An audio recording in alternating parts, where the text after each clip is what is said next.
আজকে শেয়ার করব খুব সহজভাবে মতিচুর লাড্ডু তৈরির রেসিপিটা।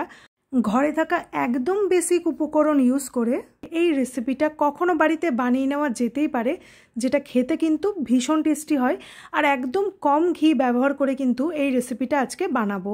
তো এখানে সবার প্রথমে ব্যাটার তৈরি করে নেবো লাড্ডুটার জন্য। তাই এখানে 2 কাপ বেসন আমি খুব ভালো করে চেলে নিয়েছি একটা মিক্সিং বোলের মধ্যে। পারফেক্ট লাড্ডুর রেসিপিটা বানানোর জন্য কিন্তু মেজারমেন্টটা খুবই ইম্পর্ট্যান্ট। তাই কিন্তু এখানে খুব সাবধানে সমস্ত কিছুকে অ্যাড করতে হবে। অল্প অল্প করে জল অ্যাড করে মিডিয়াম থিক কনসিস্টেন্সির একটা ব্যাটার বানিয়ে নিতে হবে বেসনের, ঠিক যেমনটা আলুর চপ বা বেগনির জন্য বাড়িতে বানিয়ে থাকি। এবার এটাকে রেস্টে রাখবো 10 মিনিট। একটা ফ্রাই প্যানের মধ্যে আমি ঘি অ্যাড করে দিচ্ছি। তো এখানে আমি ঘিটা ভালো করে গরম করে বেসনের ব্যাটার থেকে হাতা করে খুব সামান্যভাবে এরকম পোর্শন নিয়ে ভাজতে রেখে দেবো। গ্যাসের ফ্লেমটা মিডিয়াম টু লোতে রেখে কিন্তু বেশ ভালো করে এপিট ওপিট একটু সময় নিয়ে ভেজে নেবো।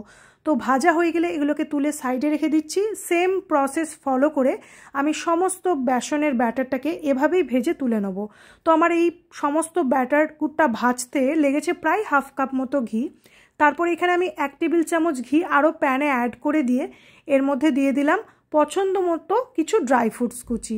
আমি এখানে অ্যাড করেছি কাজু বাদাম, কিশমিশ, আমন্ড, পেস্তা আর চারমগজ। এখানে ড্রাই ফ্রুটসটা একদমই অপশনাল, নিজেদের পছন্দ মতো ইউজ করা যেতে পারে, বা চাইলে কিন্তু সমস্ত ড্রাই ফ্রুটস বাদ দিয়েও রেসিপিটাকে বানিয়ে নেওয়া যেতেই পারে।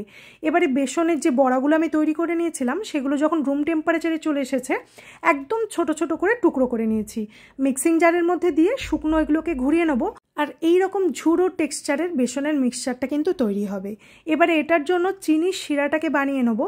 প্রথমেই বলেছি মেজারমেন্টটা ইম্পর্টেন্ট। তো আমি এখানে 2 কাপ বেসনের জন্য অ্যাড করেছি 1.5 কাপ চিনি আর 1 কাপ জল, একটু ফুড কালার আর খুব সামান্য এলাচ গুঁড়ো। সমস্ত কিছুকে খুব ভালো করে মিশিয়ে নিয়ে রসটাকে আমি ফুটিয়ে নেবো একতারের চাশনি তৈরি হওয়া পর্যন্ত। তো এই পর্যায়ে দেখুন আমার কিন্তু রসটা একদমই রেডি হয়ে গেছে। এবারে এর মধ্যে অ্যাড করে দেবো বেসনের তৈরি করে রাখা মিক্সচারটাকে। গ্যাসের ফ্লেমটা একেবারে লোতে রেখে কিন্তু কন্টিনিউ এটাকে এভাবেই নাড়তে থাকবো। খুব ভালো করে কিন্তু রসের সাথে বেসনের মিক্সচারটাকে মিশিয়ে নিতে হবে। গ্যাসের ফ্লেমটা লোতে রাখতে হবে, হাই থাকলে কিন্তু রসটা খুব তাড়াতাড়ি অ্যাবজর্ব হয়ে যাবে। ভালো করে মিশানো হয়ে গেলে এর মধ্যে অ্যাড করে দেবো ভেজে রাখা ড্রাই ফ্রুটসটা। আবারও খুব ভালো করে মিশিয়ে নিয়ে আরও 1-2 মিনিট নাড়াচাড়া করে গ্যাসের ফ্লেমটা অফ করে এটাকে নামিয়ে কিন্তু একটু ঠান্ডা করে নেবো। এটা কিন্তু খুব গরম থাকে, তাই খুবই সাবধানে। আবার এরপরে নামিয়ে কিন্তু একদম ঠান্ডা করলে চলবে না, একটু ঈষদুষ্ণ গরম থাকা অবস্থাতে কিন্তু এই লাড্ডুগুলোকে তৈরি করে নিতে হবে। একদম ঠান্ডা হয়ে গেলে হয়তো লাড্ডুর এই পাকটা মানে বাঁধটা হয়তো বাঁধতে অসুবিধা হতে পারে। তাই কিন্তু ঈষদুষ্ণ গরম থাকা অবস্থায় লাড্ডুগুলোকে এভাবেই তৈরি করে নিতে হবে। তো ছোট বড় নিজেদের পছন্দ মতো যে কোনো শেপ দেওয়া যেতে পারে। এই লাড্ডুগুলো কিন্তু খেতে ভীষণ টেস্টি হয়, কোনো রকম বেসনের গন্ধ থাকে না।